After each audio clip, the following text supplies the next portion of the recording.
Hey everybody, welcome to Cooking with Sylv Mac, and today we are going to make some fantastic catfish and we're gonna fry it up. But we're not gonna make just any old kind of catfish. We're gonna make some catfish that's gonna make you slap your mama and then slap her again. Okay, don't slap your mother, but this will make you want to do that. Anyway, let me go over a couple of the tips that I use that make this catfish over the top. I mean, completely over the top.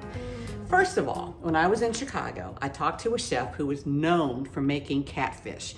And when I asked one of his secrets, he said, always cook catfish in peanut oil. It has a higher smoke point and it just gives the catfish a little bit more flavor. Now you can use any type of oil that you like, but I suggest using the peanut oil. It is more expensive, but I'm telling you, it's so worth it.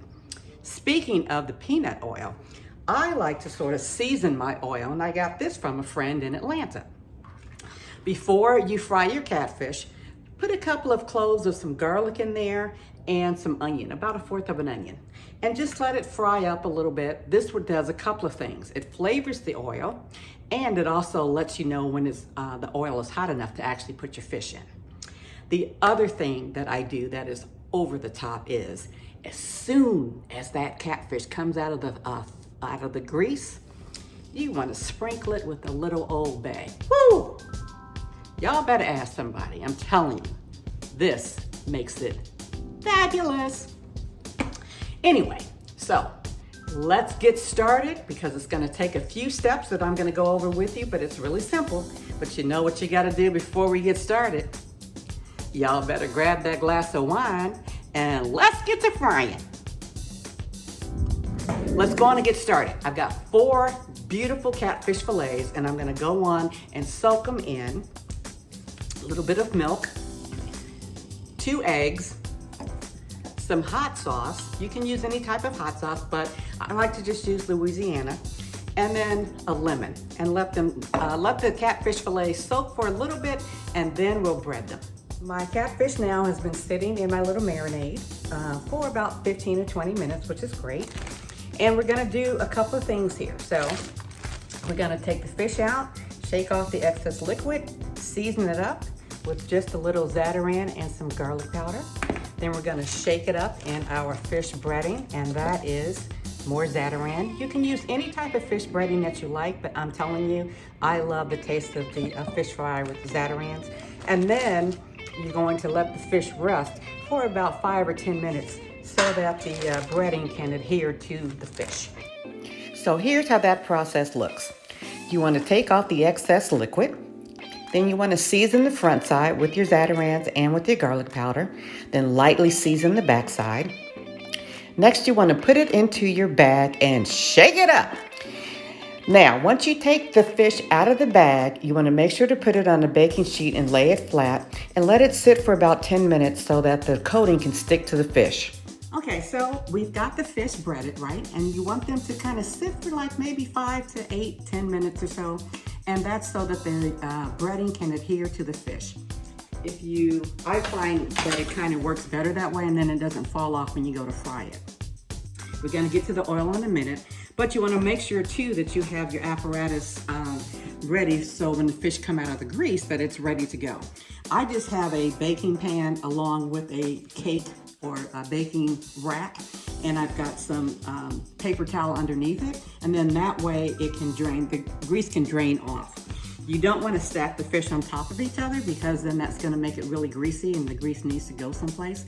And you also don't want to cover the fish because then if you cover it, put it into like a container, then it's going to get kind of mushy because it steams, and you don't want that. You want a nice crispy crust. Okay, so now let's talk about the oil. So you want to go on and heat your pan, and you can use a fryer if you've got one. I don't have one. I basically have always used like this mini wok. I know it's a little ghetto, but it is what it is. But you can also use a cast iron skillet. You can't go wrong with that. Gonna just go on and put in the oil.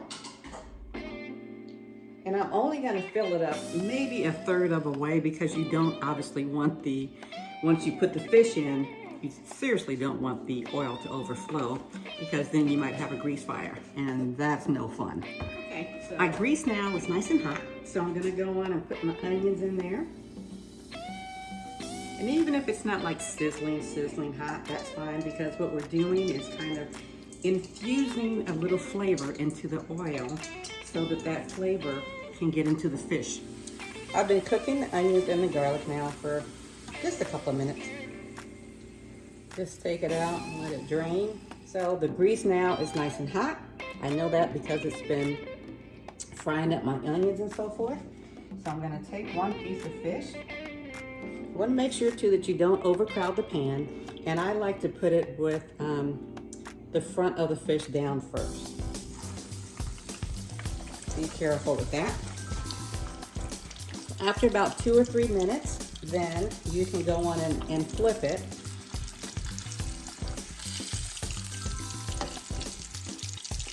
Make sure you do it nice and carefully.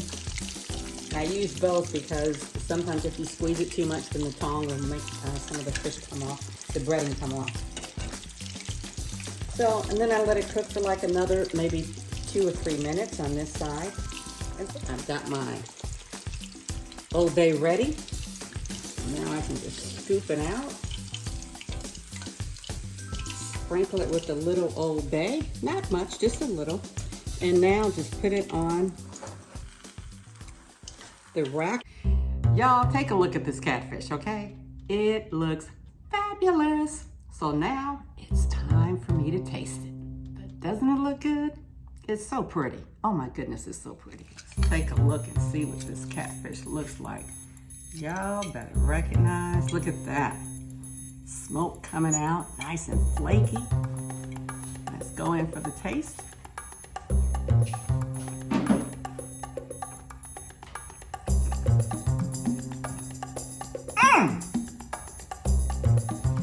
Perfectly seasoned, flaky, crispy, juicy, and nice on the outside. Y'all know what I'm about to say. I need a moment alone. For this and all recipes, make sure you subscribe to Cooking with Sylv Mac. Don't forget to tell a friend. Y'all, this is so good. I didn't even have to put any hot sauce on it. This is some good eating here.